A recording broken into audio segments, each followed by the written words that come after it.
So what's up madlang people at mga boss, chicken broiler mga boss, 10 days nila mga boss ngayon. At saka magbibigay ako ng tips para sa nag-comment sa aking comment section mga boss, kung paano hindi mamatayan at paano hindi magtayo yung sisiw mga boss.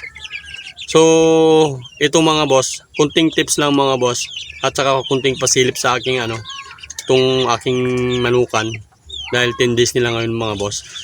Yung tips na yun mga boss para sa nag-comment at para sa inyo na rin mga boss. So bago ang lahat mga boss, intro muna tayo.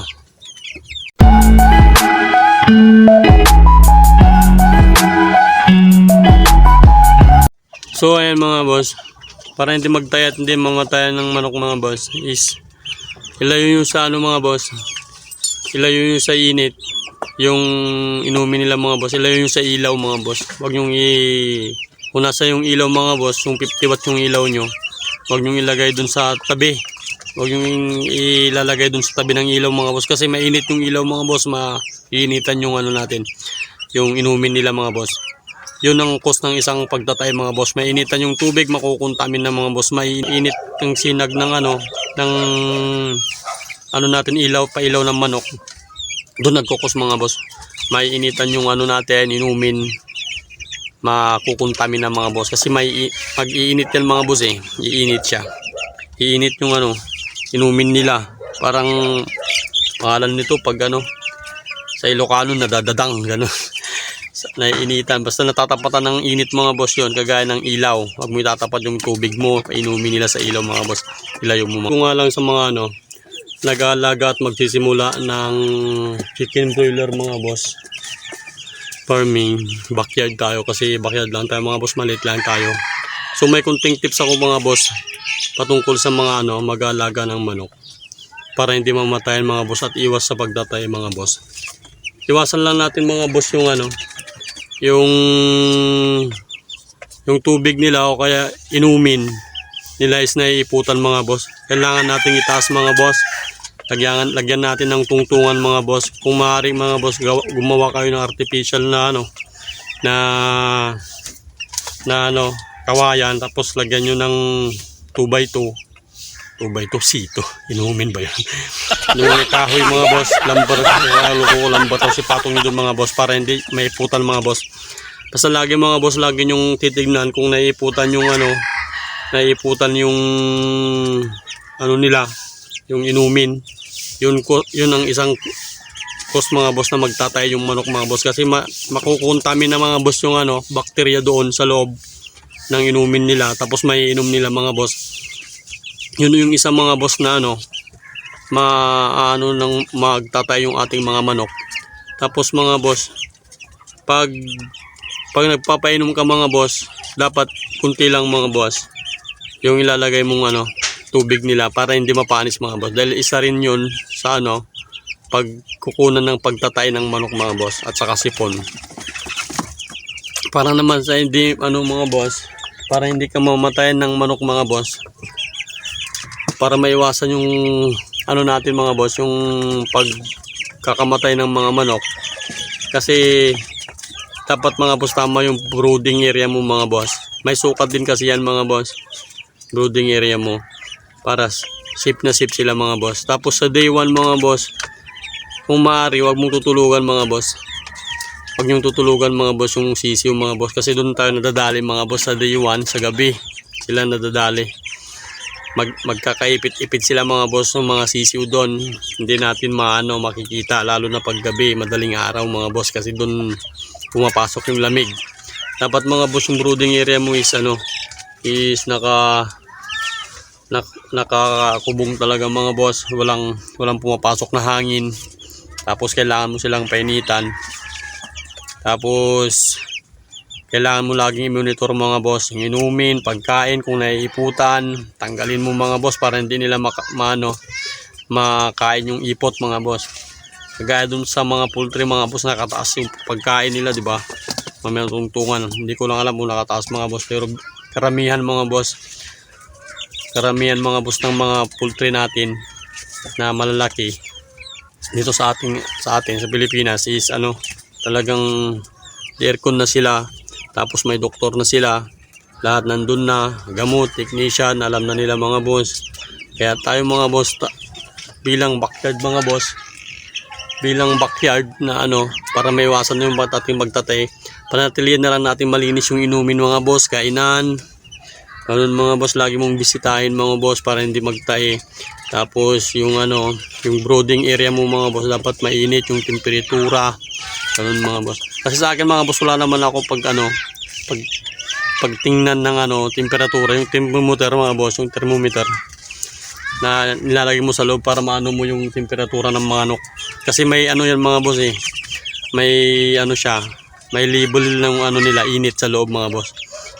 May pangalan nito, may sinusunod na init sa loob mga boss. Pero sa akin mga boss, wala akong ganun. Kaya ginagawa ko mga boss, pag pinasok ko yung ulo ko dun sa loob, sa brooding area ko at nagpawis, pinapasok ko yung mga boss pinapasok ko ng konting ganun. Pagtagal ng 15 minutes, pag nagpawis yung ko, okay na, pwedeng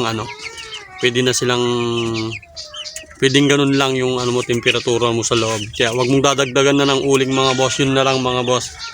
Tapos pag naubusan ng uling, ganun na naman mga boss, dagdagan mo lang ng konti para hindi sobra-sobra yung temperatura. Kasi pag sobra-sobra yung temperatura mga boss, isa rin yun mga boss para mabansot yung manok sa sobrang init mga boss. Kasi lalayuan nila pag sobrang init mga boss. Tapos doon rin magkukos yung may namamatay mga boss. Kaya payo ko lang mga boss sa mga mag-aalaga ng 45 days, sobrang risky mga boss. Talagang hindi natin maiiwasan na walang mamatay mga boss. Meron at meron mga boss. Kahit sa malalaking poultry mga boss, lalo na sa malalaking poultry, yung libo. Yung libo na yung kinaalagaan nila, talagang namamatayan sila mga boss. Hindi ko lang alam kung ilang daan din ang namamatay sa kanila o kaya 100 ganun. Kasi yung alam ko yung nalagaan nila doon, mga 1,000 na tayo lang, backyard, 50-50, 100, 20. Pero payo ko lang mga boss sa mga mag-aalaga, yun lang mga boss, wag nating pababayaan yung Tapos lagi nating i-check mga boss yung nila, yung pakiramdam nila. Mas makikita mo naman mga boss kung yung pakiramdam nila ay masigla mga boss. Pag masigla ba sila mga boss, nakatayo yung buntot, sobrang tayo yung buntot mga boss, tapos yung mata ay sobrang pungay. Pag maganda yung nila, para mabilis mo makita mga boss yung magtatay yung manok. Kasi makita mo naman kung nagtatay yung manok mga boss siya, basang-basa mga boss, basang-basa yung ipot, tapos parang tubig. Kaya ganun mga boss, separate mo na lang siya, gamutin mo sa mga boss. May naman punta ka dun sa pag nagtay, separate mo. Kasi minsan nakakahawa yung tayo pagtatay ng manok. Kaya kailangan mong ilipat, tapos i-separate mo siya, tapos punta ka ng poultry supply, magtanong ka doon yung para sa nagtatay ng mga boss, para maiwasan yung pagkakahawa-hawa mga boss. Kada na rin natin mga boss yung sipon. Isa rin yun mga boss, pag may sipon na yung manok, kailangan mo nang i-separate mga boss. Basta lagi yung tatandaan mga boss na laging malinis yung inumin mga boss. Brasin nyo mga boss, o sabunin nyo pa. Tapos basta banlawan nyo ng mabuti mga boss. Dapat wala yung wala siyang dulas-dulas mga boss, para safe yung ating mga manok mga boss. So sa day 1 mga boss, ako pag nagbo-brooding ako, day 1, day 2, day 3, day 4, hindi lang day 3 mga boss, hindi lang day 3, kundi day 10 ako, hanggang day 10 ako mga boss, tinitignan ko sila mga boss. Ganun ang brooding area ko mga boss, hanggang day 10. Pero sa day 1 sa day 3 mga boss, talagang heater yan mga boss, nalagyan ko sila ng painit para iwas mamatay, iwas bansot, saka iwas na rin sa ating pagtatay mga boss. Kung may makita ka mga boss sa kainan nila na tay, na tungtungan, pwede mo nang tanggalin yun boss, tapos i-separate mo, parang ganun, itatanggalin mo lang siya. Kasi pag nakain nila yun mga boss magkokos din ng tayo, kasi bakterya din mga boss. Hindi pwedeng nakakain nila yung bakterya nila mga boss, naiipot na nila mga boss, hindi nila pwedeng kainin ulit mga boss.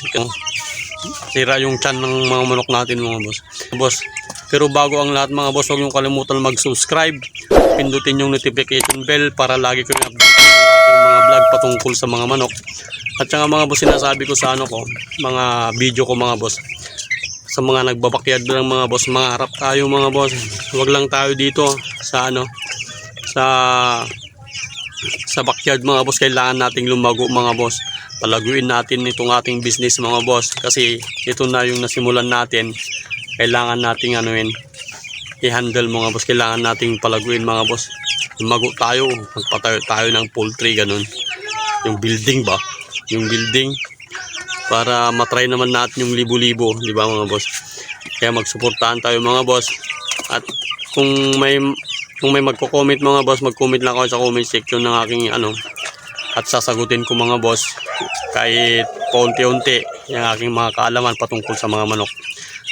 Ang aking ano, vlog patungkol sa ano, mga sisiw at saka sa pagmamanok mga boss. So mga boss, magpatuloy tayo sa ating business kagaya ng manukan mga boss. Huwag nating ititigil, at saka lagan nating mabuti mga boss. Sa puso natin mga boss yung ating ano, yung ating pag-alaga ng manok. Tapos mga boss, lumago tayo. So hanggang dyan na lang mga boss. God bless, magpatuloy tayo sa business, and God bless and goodbye.